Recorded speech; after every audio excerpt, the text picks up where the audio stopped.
Comment vous définiriez le bonheur? Premier élément, la sérénité et la quiétude. Tu es apaisé à l'intérieur de toi. Même quand tu es éprouvé, tu as toujours cette forme d'apaisement. D'accord? À l'intérieur de toi. Ça, c'est une richesse qui n'a pas de prix. Les gens, ils veulent des maisons, ils veulent des trucs, ils veulent une maison au bled, ils veulent une maison ici, ils veulent truc, ils veulent ceci.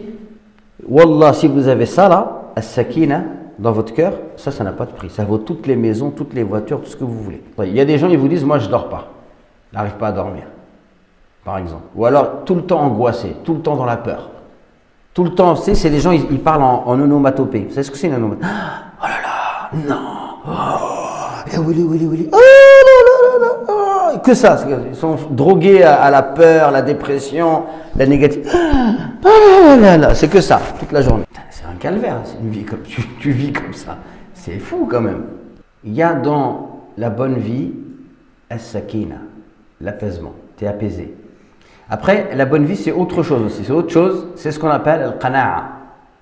C'est-à-dire, tu arrives à te contenter et à apprécier ce qu'Allah t'a donné. Il y a des gens, ils ont une maladie. Ils pensent que l'herbe, elle est toujours plus verte ailleurs.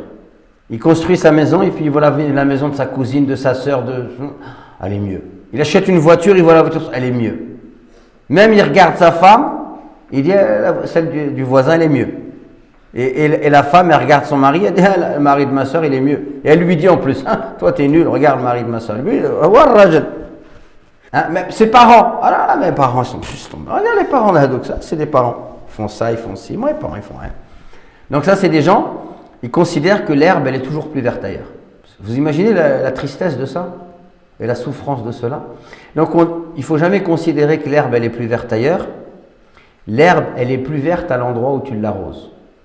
Notamment dans la vie de couple, plutôt que de fantasmer sur les femmes des autres ou les maris des autres, investis-toi dans ta vie de couple. Arrose et ton herbe, elle va pousser, Inch'Allah. Donc le bonheur, on a vu ici, c'est spirituel et on peut le résumer à deux choses, la quiétude et l'apaisement, que tu sois riche, pauvre, etc., dans la facilité, dans la difficulté, ça c'est à l'intérieur de toi, ça ne bouge pas. Et la deuxième chose, c'est que tu arrives à te contenter de ce que tu as. Tu sais apprécier ce que Allah il te donne. D'accord? Et d'ailleurs, quand tu sais apprécier ce qu'Allah il te donne, qu'est-ce qui se passe? Si vous êtes reconnaissant, alors certainement j'augmenterai sur vous mon bienfait. Vous savez, ce verset-là du Coran, il est unique. Puisque Allah, par exemple, il parle de la guidée. Et Allah, il dit qu'il va donner la guidée à qui il veut. La victoire, il va donner la victoire à qui il veut. La sagesse, il va la donner à qui il veut. Par contre, ça c'est automatique. Il a dit, si tu es reconnaissant, je t'augmente. Et il n'a pas dit à qui il veut. C'est le seul verset du Coran qui est comme ça. Donc, avec la sérénité et la quiétude, ajouté al-qana'a, les deux sont liés. Qu'est-ce que tu fais? Tu ouvres les portes de la subsistance parce que tu vas remercier Allah, tu vas apprécier ce que tu as et tu vas t'éviter d'être dans l'ingratitude. Beaucoup pensent que être heureux, c'est pas être éprouvé. Non, dans cette vie-là, tu vas être éprouvé. Sauf que vous mettez deux personnes et vous les mettez face aux mêmes épreuves. Tu en as une, elle est éprouvée, elle en prend un coup, mais elle dit Alhamdulillah, elle se remet en question, elle cherche comment elle peut faire pour améliorer la situation. Et puis tu en as une autre qui est à côté qui pleure. Et qui a l'impression que tous les malheurs de la terre, ils lui sont tombés sur la tête. Et qu'elle ne comprend pas, elle dit pourquoi moi? D'accord? Donc c'est deux attitudes différentes.